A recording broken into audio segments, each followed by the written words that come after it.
बलांगीर जिला बंगमुंडा ब्लॉक झलप पंचायत कार्यालय ठारे पंचायत स्तरीय जनशुणाणी शिविर आयोजन करा।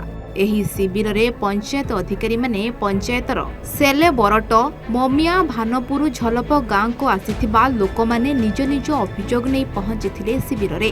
तेबे आलोचना प्रारंभ रे विभिन्न उन्नयन कार्य गांव रे चालुथबा जेमिति मनरेगा पानीय जल जोगाण रास्ता निर्माण एही सबु कार्य को नहीं आलोचना करा जायथला। दीर्घ दिन धरी झलप ग्रामवासी पीवा पानी पई हंतसंत हेउथबा बेले आरडब्ल्यूएसएस विभाग आखि बंद करि दैछि। गाँवर लोक माने नलकूओ पानी पीबाकू बाध्य होउछंती।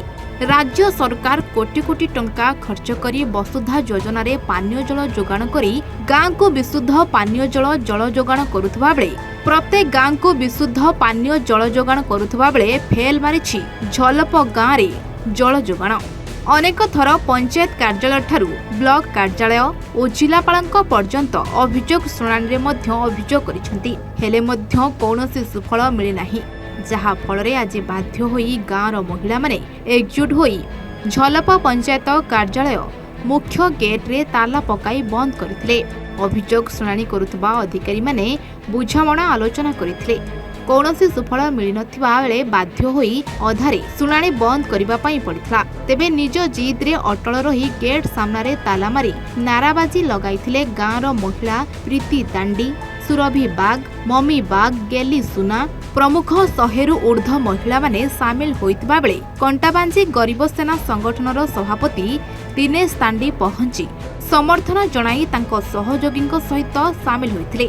3 घंटा पर पहुंची एसडीओ प्रशांत बाघेल और बुझासुझा करी 7 दिन भितरे पानी समस्यार समाधान करबा पई एक लिखित भावरे देथिले।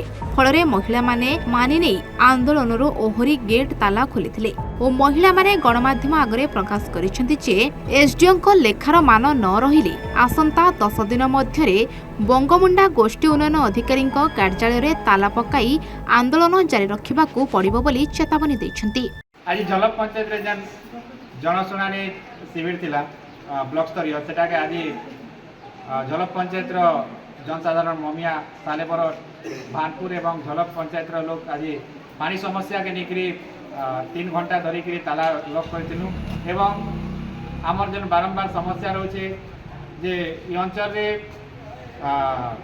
जेहेतु डायरिया पेशेंट बहुत बारुछन एवं गत वर्ष ममिया रे डायरिया जो अनेक लोग प्राण हरिछन एवं तार सहित झलप पंचायत रे अनेक किडनी रोगी अच्छन जेन माने कि बारंबार पीवा पानी समस्या के नेकरी तांकर जीवन सहित जुझुछन एवं ई सब पानी समस्या के नेकरी जेन झलप पंचायत रे जेन अभियोग शुणाणी थिला जनशुणाणी थिला ताके आमे विरोध करिकरी 3 घंटा धरिकरी आमे झलप पंचायत रे ताला मारिथिलु एवं जेते भी तक आमर जे पानी समस्या अच्छे समाधान नहीं होगा से पर्यंत आमे बंद करमु बोलिकी आमे आज प्रशासन को चेतावनी देथिलु एवं निजे स्वयं प्रशासन आसिकरी गोटे लिखित आकार आमे देथिबारु आमे जनशुणाणी के आमे ताला खोलिकी आज जनशुणाणी के आमे चलै देथु। तो आगामी दिन रे निहाती भाबे ई जे लिखित प्रतिश्रुति के समाधान निकले आगामी दिन रे आईन अमान्य आंदोलन हेबा जन आंदोलन हेबा।